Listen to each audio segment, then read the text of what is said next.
நான் உங்கள் Amuthakumar, digital marketing trainer. இன்னைக்கு நான் எந்த டாபிக் பத்தி நான் பேச போறேன் அப்படின்னா, ஆங்கிலம் தெரியாமல் கண்டென்ட் எழுதுவது எப்படி. எங்கிட்ட நிறைய பேர் கோர்ஸ் பத்தி கேட்கறாங்க, டிஜிட்டல் மார்க்கெட்டிங் கோர்ஸ் படிக்கணும்னு நினைக்கிறாங்க, டிஜிட்டல் மார்க்கெட்டிங் ஃப்ரீலான்சிங் பண்ணணும்னு நினைக்கிறாங்க. தமிழ்நாட்டில் இருந்து படிக்கிறவங்க நிறைய பேர் ஆங்கிலம்ங்கிற ஒரு மொழி ஒரு தடையா இருக்கிறத பர்சனலா ஃபீல் பண்றாங்க. ஸோ இது அவங்களுக்குள்ள ஒரு பயம். பட் அந்த பயத்தை போக்குறதுங்கிறது எங்களை மாதிரி பயிற்சியால் ட்ரெயினருடைய கடமைன்னு நான் பர்சனலாக ஃபீல் பண்றேன். ஸோ அதனால இந்த வீடியோ நான் ரெக்கார்ட் பண்றேன். யாரெல்லாம் உங்களுடைய நண்பர்கள் உங்களுடைய மொழி, அதாவது உங்களுடைய தாய்மொழியா இருக்கட்டும், இதை நீங்க பேசக்கூடிய எந்த ஒரு மொழியா இருக்கட்டும், அது உங்களுக்கு தடையா இருக்குன்னு நீங்க நினைக்கிறீங்க அப்படின்னா அது தவறான ஒரு கருத்து. ஆங்கிலம் அப்படிங்கிறது ஒரு ஜென்ரலா உலகளவுல பேசக்கூடிய ஒரு பொது மொழி. அது உங்ககிட்ட இருக்குன்னா நீங்க அடுத்தவங்க கிட்ட உங்களுடைய கருத்து பரிமாற்றம் செய்யறதுக்கு ஒரு சுலபமான வழின்னு தான் நம்ம சொல்ல முடியும். அதனால நம்ம மாதிரி ஒரு ரீஜனல் லாங்குவேஜ், உங்களுடைய ஸ்பெசிபிக் ஏரியாவுக்கு ஏற்ற மாதிரி ஒரு சில மொழிகள் பார்த்தீங்க அப்படின்னா அதை பேசப்படுவது அப்படிங்கிறது உங்களுடைய விருப்பம். அதை உலகளாவிய இடங்களுக்கு கொண்டு போய் அதன் மூலயமா ஒரு வாய்ப்புகளை தேர்ந்தது உண்மையிலேயே இன்னும் இருக்கு. ஏன்னா சைனால போய் தமிழ் சொல்லிக் கொடுக்கக்கூடிய வார்த்தைகள் இருக்காங்க, இதுவே இந்தியால ஆங்கிலம் சொல்லிக் கொடுக்கக்கூடிய வார்த்தைகள் இருக்காங்க. அப்போ நம்மளோட தேவைக்கு ஏற்ற மாதிரி நமக்கு ஒரு பாஷை நமக்கு தேவைப்படுது. கரெக்டுங்களா? அப்படி பேசும்பொழுது இன்றைய காலகட்டத்தில் இருக்கக்கூடிய எலக்ட்ரானிக் ஐட்டமா இருக்கட்டும், இல்ல வேற ஏதாவது இன்டர்நெட் சம்பந்தப்பட்ட விஷயங்களா இருக்கட்டும், அது எல்லாமே மிஷின் லாங்குவேஜ்ல பேசிக்கிறது. C++, ஜாவா, PHP இந்த மாதிரி ஒரு சில மிஷின் லாங்குவேஜ்ல ஒண்ணுக்குள்ள ஒண்ணு பேசிக்கப்படுது. நாம பேசக்கூடிய மொழி அப்படிங்கிறது எந்த அளவுக்கு நமக்கு முக்கியம் அப்படின்னு பாத்தீங்க அப்படின்னா, நாம பேசக்கூடிய போது நமக்கு எதிரில் நின்று கேட்கிறாங்க யாருன்னு. ஓகே, நீங்க ஒரு யூடியூப் சேனல் ஆரம்பிக்கிறீங்க, ஒரு பிளாக் ஆரம்பிக்கிறீங்க, ஒரு வெப்சைட் ஆரம்பிக்கிறீங்க அப்படின்னா உங்களுடைய யூடியூப் சேனலுடைய கண்டென்ட் யார் பார்க்க போறாங்க, உங்க டார்கெட் ஆடியன்ஸ் யாரு அப்படின்னு நீங்க தெரிஞ்சுக்கிட்டு உங்க டார்கெட் ஆடியன்ஸ்க்கு ஏற்ற மாதிரி நீங்க கண்டென்ட் உருவாக்குறது தான் புத்திசாலித்தனம். கரெக்டுங்களா? இப்போ உங்களோட வீடியோ பார்க்கக்கூடியவங்க தமிழ் பேசுறவங்க அப்படின்னா தமிழ் பேசுறவங்களுக்கு நீங்க தமிழ்லயே கருத்து உருவாக்கலாமே, ஏன் நீங்க ஆங்கிலத்தில் உருவாக்கணும்? இதுவே எழுதும் போதும் சரி, உங்களுடைய கண்டென்ட் நிறைய பேர் படிக்க போறப்ப தமிழ்நாட்டில தான் படிக்க போறாங்க, இல்ல இந்தியாவில தான் படிக்க போறாங்க அப்படின்னா அவங்களுக்கு நீங்க தமிழ்லையோ இல்ல ஹிந்திலையோ இல்ல ஓவராலா இங்கிலீஷ்லயோ நீங்க ஜென்ரேட் பண்ணலாமே. ரைட்? ஏன் எனக்கு இந்த ஒரு மொழி தெரியுதுன்னு ஒரு மனப்பக்குவம் நமக்கு வரணும். ஸோ உண்மையை சொல்லணும்னு சொல்லி பார்த்தீங்க அப்படின்னா, நாம ஒருத்தவங்கிட்ட பேசும் பொழுது ஆப்போசிட் இருக்கிறவங்களுக்கு என்ன தேவையோ அந்த மொழி நமக்கு தேவைப்படுது. நம்மளுடைய சூழ்நிலைகளை நமக்கு எதிர்க்கிறவங்க நம்மளால புரிஞ்சுக்க முடியல அப்படின்னா அவங்களுக்கு தேவையான பாஷையை கத்துக்கிறதுங்கிறது ஒரு தேவையா இருக்குதே தவிர அதை ஒரு கட்டாயம் நம்ம சொல்ல முடியாது. சூழ்நிலைக்கு ஏற்ற மாதிரி மாறும். நமக்கு இங்கிலீஷ் தெரிஞ்சாலும் சரி, ஹிந்தி தெரிஞ்சாலும் சரி, மலையாளம் தெரிஞ்சாலும் சரி, தமிழ் தெரிஞ்சாலும் சரி, என்ன தெரிஞ்சாலும் ஒரு 1.5 வயசு குழந்தைகிட்ட நீங்க எந்த மொழியில பேசுவீங்க? அங்கேயும் கம்யூனிகேஷன் நடக்குது இல்லையா? அந்த அளவுக்கு கம்யூனிகேஷன் ரொம்ப முக்கியம். எந்த மொழியை படுத்தி நீங்க கம்யூனிகேட் பண்றது, பயன்படுத்தி கம்யூனிகேட் பண்ணீங்கிறது முக்கியம் இல்லை. பட் என்ன விஷயத்த சொல்ல நினைக்கிறீங்களோ அதை சொல்றீங்களா, அது ரொம்ப முக்கியம். ஸோ அந்த விஷயத்துல இன்னைக்கு நான் சொல்லக்கூடிய டாபிக் ஆங்கிலம் தெரியாமல் ஆங்கிலத்தில் கண்டென்ட் எழுதுவது எப்படி நான் சொல்லி தரப்போறேன். எனக்கு தெரிஞ்ச எக்ஸ்பீரியன்ஸ், எனக்கு தெரிஞ்ச அனுபவத்தை வச்சு நான் சொல்லி தரப்போறேன். இன்ஃபேக்ட் நானும் தமிழ் மீடியத்துல படிச்சுட்டு அதுக்கு பிறகு இங்கிலீஷ் மீடியம் யூஸ் பண்ண ஒரு ஆளு தான். அதனால கொஞ்சம் உங்களால ரிலேட் பண்ணிக்க முடியும்னு நினைக்கிறேன். இந்த டாபிக் பத்தி பேசுறதுக்கு முன்னால பிரச்சனை எங்கன்னா நமக்கு இங்கிலீஷ் தெரியுமா தமிழ் தெரியுமான்றது கிடையாது. பிரச்சனை எங்க அப்படின்னா நாம இது தெரியும்னு நம்புறோமா, அதுதான் பிரச்சனை. ஸோ பேசிக்கா பாத்தீங்க அப்படின்னா ஒரு பையன் கிட்ட போய்கிட்டு, தம்பி நீ எந்த ஸ்டாண்டர்டா படிக்கிற, இல்லை என்னடா படிக்கிற அப்படின்னு கேட்டா அந்த பையன் நான் 4ஆம் வகுப்பு படித்துக் கொண்டிருக்கிறேன் அப்படிங்கிற பதில் சொல்றவங்க எனக்கு ரொம்ப கம்மி. நான் 4th ஸ்டாண்டர்ட் படிக்கிறேன், ரைட்? அப்படி சொல்றவங்க ஒரு பையன். ஓகே, உங்க சட்டையில என்னடா இருக்கு அப்படின்னு கேட்டா பட்டன் இருக்கு அப்படின்னு சொல்றான். கையில என்னடா கட்டிருக்குன்னு கேட்டா வாட்ச் கட்டிருக்கேன் அப்படிங்கிறான். கரெக்டுங்களா? ஸோ அதே மாதிரி சைக்கிள்ல ஏன்னா கீழே விழுந்துட்டு கேட்டா பிரேக் வேலை செய்யல அப்படிங்கிறான். ரைட்? இது என்னடா கையில வச்சிருக்கேன், இது எதுக்கு அப்படின்னு கேட்டா இதான் நான் பென் டிரைவ் கம்ப்யூட்டர்ல சொல்லணும் அப்படிங்கிறான். ஸோ ஒருத்தவங்க பேசும்போது நம்மளுடைய தாய்மொழியிலேயே கலப்பு, அதாவது கலந்துருந்து ஆங்கிலம் ஒரு குறைஞ்சது ஒரு 30% கலந்துதானே பேசுறாங்க. ஆனா அவங்க கிட்ட போயிட்டு உங்களுக்கு ஆங்கிலம் தெரியுமான்னு கேட்டா இல்லைங்க எனக்கு தெரியாது அப்படிங்கிறாங்க. ஆனா அவங்க பேசுறது 30% வார்த்தை ஆங்கிலம் கலந்துதான். அப்போ அந்த ஆங்கிலம்ங்கிறது எனக்கு தெரியும் அப்படிங்கிற ஒரு நம்பிக்கை உங்களுக்குள்ள வரணும். தெரியும்னு ஒரு நம்பிக்கை வந்துருச்சு அப்படின்னா அதை நீங்க பயன்படுத்த ஆரம்பிச்சிருங்க. ஏன்னா நீங்க இதை ஆப்போசிட் கூட நினைச்சு பார்க்கலாம். தமிழ் இருக்கக்கூடிய ஒரு வார்த்தைகள் உங்களுக்கு நான் அர்த்தம் கேட்கும் பொழுது, ஓ இப்படிதான் தமிழ்ல வார்த்தைகள் இருக்கா, எனக்கு அர்த்தம் தெரியாது அப்படின்னு சொல்லி நீங்க சொல்லுவீங்க ஒரு சுத்த தமிழ்ல பேசும்பொழுது. என் திருக்குறளை படிச்சு பாருங்க, படிச்சோன்னு மீனிங் புரிஞ்சுதான். அதுக்காக யாரு கேட்டாலும் எனக்கு தமிழ் தெரியுதுன்னு சொல்லிடுறீங்களா? இல்லை. ஸோ நம்பணும் முதல்ல. எனக்கு தமிழ் தெரியும், ஆங்கிலம் தெரியும், ஹிந்தி தெரியும், மராத்தியம் தெரியும்னு நம்ம என்ன பண்ணணும், முதல்ல நம்பணும். நம்பணும்னா நமக்கு நம்பிக்கை வரணும். நம்பிக்கை வந்து அதை நம்ம பேசி பார்க்கலாம், தவறு செஞ்சா அதை திருத்திக்கலாம், இல்லைன்னா அதை திரும்ப நல்ல முறையில கத்துக்கலாம். அதனால எனக்கு தெரியும் தெரியாது எதுவும் திரிக்க வேண்டாம். ஸோ இங்க நான் 2 விஷயத்த வந்து கண்டிப்பா நான் சொல்ல விரும்புறேன். முதல்ல ஒரு விஷயம் வந்து பாத்தீங்க அப்படின்னா, there is more than one way to do anything. அதாவது ஒரு விஷயத்தை செய்யறதுக்கு ஒரு வழியை விட பல வழிமுறைகள் இருக்கிறது அப்படிங்கிறத இங்க நான் சொல்ல ட்ரை பண்றேன். ஓகே, இரண்டாவது முக்கியமான ஒரு ஆட்டிடியூட் நமக்கு என்ன இருக்கணும் அப்படின்னா, don't wait for the best resource, do the best with the resource you have. அதாவது உங்களுக்கு வந்து இந்த மாதிரி ஒண்ணு இருந்ததுன்னா நான் செஞ்சிருக்கேன். எனக்கு ஒரு ஸ்மார்ட் போன் இல்லை, எனக்கு ஒரு ஆப்பிள் லேப்டாப் இருந்துச்சுன்னா நான் செஞ்சிருக்கேன். எனக்கு வந்து ஒரு ஆண்ட்ராய்டு போன் இல்லை, எனக்கு வந்து ஒரு ஆப்பிள் போன் தான் நான் செஞ்சிருவேன். இதை வந்து எனக்கு இந்த கேமரா வேண்டாம், எனக்கு டிஎஸ்எல்ஆர் கேமரா தான் நான் செஞ்சிருக்கேன் இப்படின்ட்டு உங்களுக்கு பெஸ்டா கிடைக்கணும் ஒரு விஷயத்துக்காக வெயிட் பண்ணாதீங்க. உங்ககிட்ட என்ன இருக்கோ அதை வச்சு ஸ்டார்ட் பண்ணுங்க. இது 2 ஆட்டிடியூட் சம்பந்தப்பட்டது. இது முக்கியமா ஃபர்ஸ்ட் விஷயம் என்னன்னு பாத்தீங்க அப்படின்னா, உங்ககிட்ட ஒரு விஷயத்தை செய்யறதுக்கான வழிமுறைகள் இல்லை அப்படின்னா அதை வந்து வேற ஏதாச்சும் வழிமுறை செஞ்சு மாத்தி செஞ்சுக்கணும். ஃபார் எக்ஸாம்பிள், நம்ம வீட்டில் வந்துட்டு ஒரு ஸ்க்ரூ ஒர்க்கரை ட்ரை பண்றோம். அந்த ஸ்க்ரூ ஒர்க்கரை தேவையான எக்ஸாக்ட் ஸ்க்ரூ டிரைவர் நம்மகிட்ட இல்லை. பட் ஸ்க்ரூ டிரைவர் மாதிரியே இருக்கக்கூடிய ஒரு பிளேடோ இல்லை ஒரு கத்தியோ ஏதோ ஒன்று வச்சு சமாளிச்சு அதை நம்ம திறக்க ட்ரை பண்றோம். So there is more than one way to do anything அப்படிங்கிற இந்த 2 விஷயத்த நம்ம புரிஞ்சுக்கணும். இது 2மே ஆட்டிடியூட் சம்பந்தப்பட்டது. என்னால முடியும்னு நீங்க வந்து நம்பணும். ஓகே, இன்னொரு முக்கியமான விஷயம் என்னன்னு பாத்தீங்க அப்படின்னா, ஒருவேளை நம்மளுடைய தினசரி வாழ்க்கையில நம்ம பார்வை சரியா தெரியுது அப்படின்னா என்ன பண்றோம், ஒரு கேட்ஜெட் அங்க போட்டுக்கிறோம். அதாவது ஒரு கண்ணாடி போட்டுக்கிறோம் அந்த பவருக்கு ஏற்ற மாதிரி.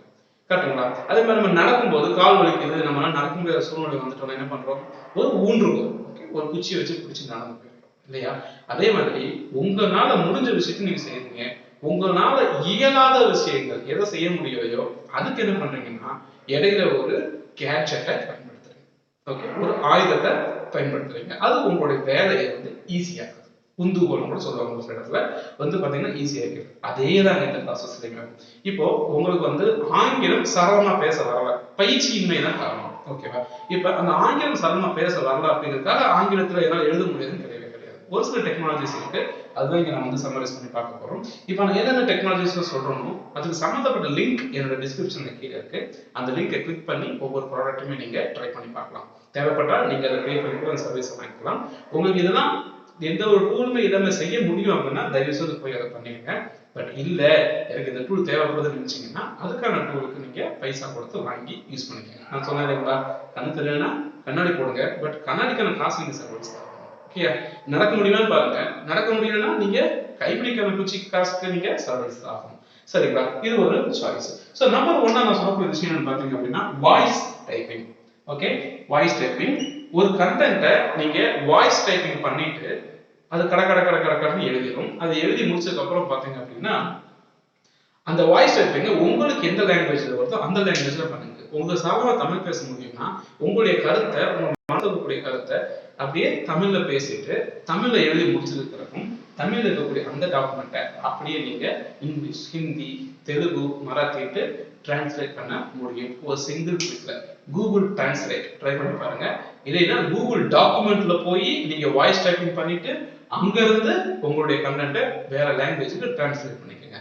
இப்ப என்ன பிரச்சனை வரும் அப்படின்னா, இந்த மாதிரி நான் தமிழ்ல டைப் பண்ணிட்டு திரும்ப இங்கிலீஷ்ல மாத்தும் போது கிராமர் மிஸ்டேக், ஸ்பெல்லிங் மிஸ்டேக் வர வாய்ப்பு இருக்கும். சென்டென்ஸ் ஸ்ட்ரக்சர் பண்ணும்போது பிரச்சனை வரதுக்கு வாய்ப்பு இருக்கு. நீங்க என்ன நினைக்கிறீங்க அப்படின்னா அந்த இடத்துல தான் நம்ம கண்ணு தெரியாத கண்ணாடி மாதிரி நம்ம ஒரு பொருளை வாங்கி போட போறோம். ஸோ வாய்ஸ் டைப்பிங் பண்ணிட்டோம், அது இங்கிலீஷ்லயே மற்ற லாங்குவேஜ்க்கு டிரான்ஸ்லேட் பண்ணிட்டோம், நமக்கு ஒரு கண்டென்ட் கிடைச்சிருக்கு. ஸோ அதுதான் நான் ஃபர்ஸ்ட் சொல்ல வந்தேன். 2வது பாயிண்ட் சொல்ல வரேன். உங்களுடைய பெஸ்ட் ரிசோர்ஸ்க்காக வெயிட் பண்ணாதீங்க. உங்ககிட்ட என்ன இருக்கோ அதை வச்சு ஸ்டார்ட் பண்ணுங்க அப்படின்னு நான் சொல்றேன். இப்போ உங்களுக்கு ஆங்கிலத்துல பெருசா தெரியலைனாலும் தமிழ்ல நீங்க பண்ணிட்டீங்கல்ல, தமிழ்ல டிரான்ஸ்லேட் பண்ணிட்டீங்கல்ல, உங்ககிட்ட பெஸ்ட் இல்ல, பட் ஆனா ஏதோ ஒண்ணு இருக்கு இல்லையா, இருக்கிற ஏதோ ஒண்ணு வச்சு உங்களால ஒண்ணு பண்ண முடியும் இல்லையா, அங்கிருந்து நம்ம ஆரம்பிப்போம். அங்க பண்ண தவறுல இருந்து நம்ம புதுசா ஒண்ணு கத்துக்கொள்வோம். சரிங்களா? ஒண்ணுங்க. 2வது வந்து பாத்தீங்க அப்படின்னா சாஃப்ட்வேர் பயன்படுத்துறது, ரீரைட்டிங் சாஃப்ட்வேர். இப்ப இண்டஸ்ட்ரியில நிறைய ரீரைட்டிங் சாஃப்ட்வேர் இருக்கு. இந்த ரீரைட்டிங்னா என்ன அப்படின்னா, நம்ம ஒரு கண்டென்ட்டை வந்து உள்ள கொடுத்துருவோம், அந்த கண்டென்ட் அது என்ன பண்ணா மாத்தி எழுதும். ஓகே, சினோனிம்ஸ் வார்த்தைகளை மாத்தி போடும். இது வந்து ரீரைட்டிங்.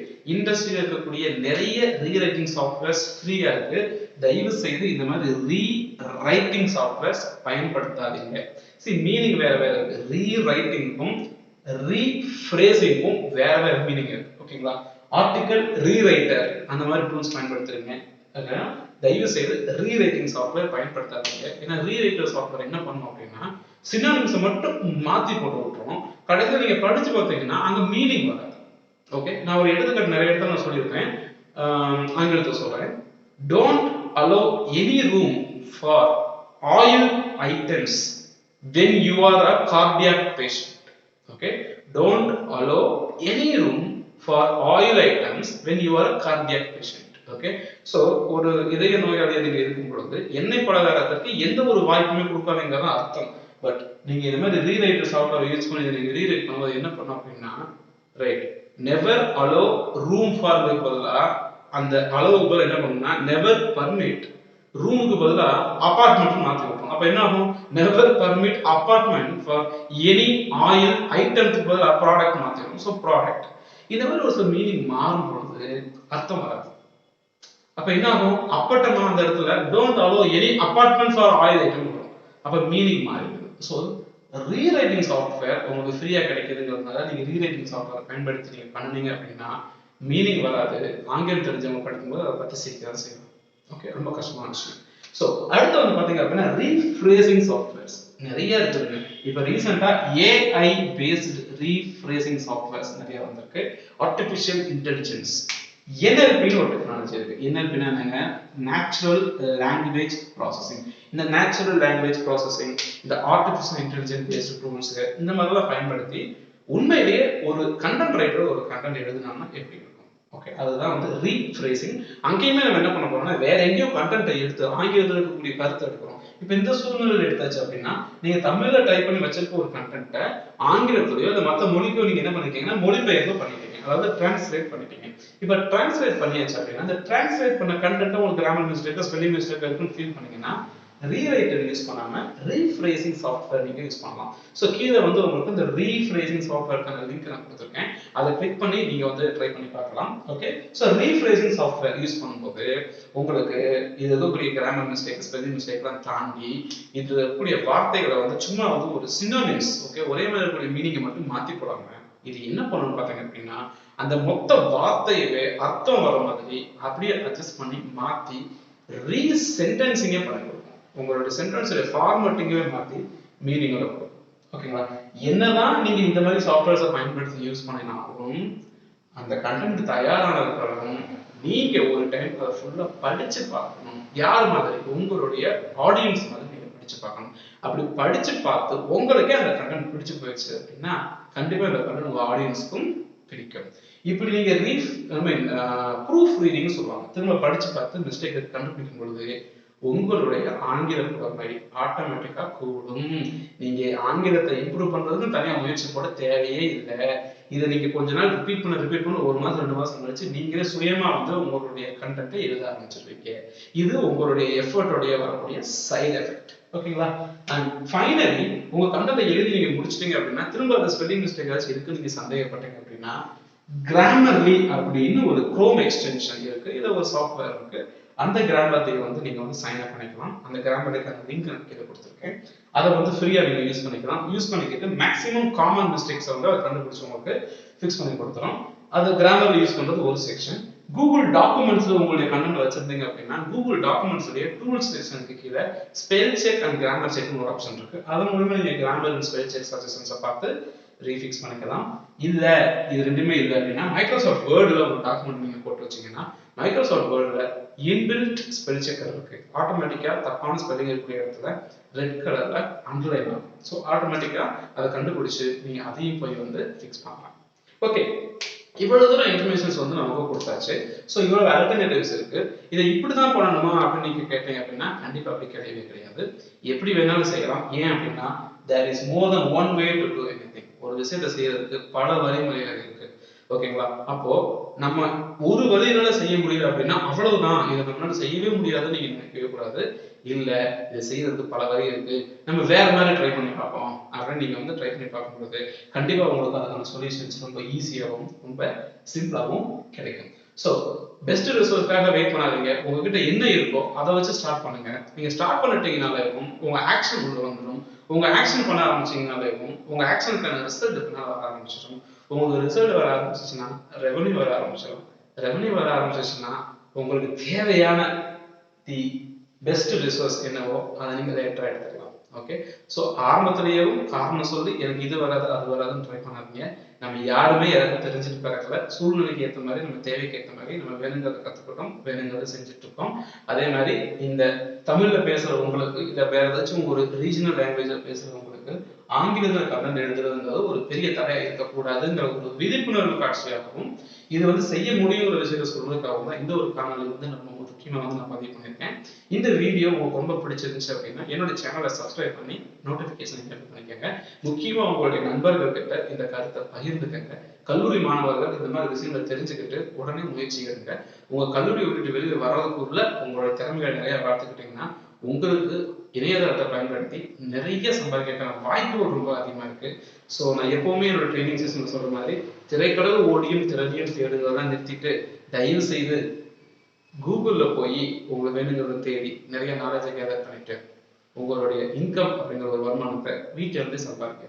வீட்டை விட்டு வெளியே போறோம்னா அது குடும்பத்தோட சந்தோஷமா ஒரு சுற்றுலா தலத்துக்கோ இல்ல உடல் பயிற்சிக்காகவோ இல்ல உடல் நலத்துக்காகவோ வீட்டை விட்டு வெளியே போகும்.